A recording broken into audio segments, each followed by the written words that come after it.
Episode 14, The Silent Bodyguard. The interior of the luxury sedan was a world of its own, a gilded cage on wheels, soundproofed against the morning clamor of the city. For Varuni, the silence inside the car was not peaceful, it was suffocating. It amplified the chaotic storm of thoughts left in the wake of her mother's phone call. With every smooth turn of the wheel, every red light they stopped for, her frustration grew. She stared at the back of Alex's head. His posture was perfect, his hands steady on the steering wheel. He drove with an unhurried, focused calm that, on any other day, she would have found professionally reassuring. Today, it grated on her nerves. His silence felt like indifference. His calm felt like a mockery of her inner turmoil. A bitter resentment began to bubble up inside her. He was the root of this entire problem.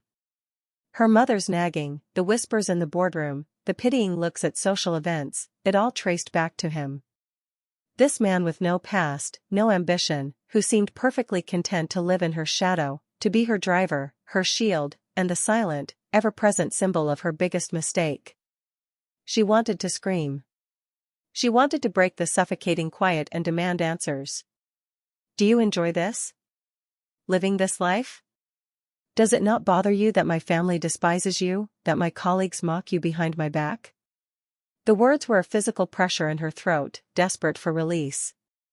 But she said nothing. To lash out would be to show a crack in her armor.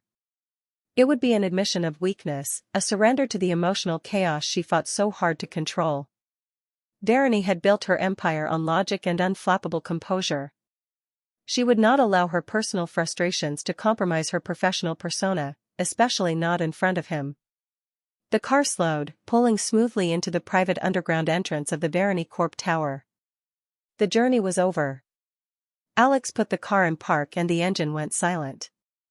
For a moment, the quiet was absolute. Then, he turned slightly. "We've arrived, Ms. Varuni." His voice was the same as always, a low, professional monotone. He got out and walked around to open her door, his movements economical and precise. Varuni took a deep breath, pushing the storm of emotion down, locking it away.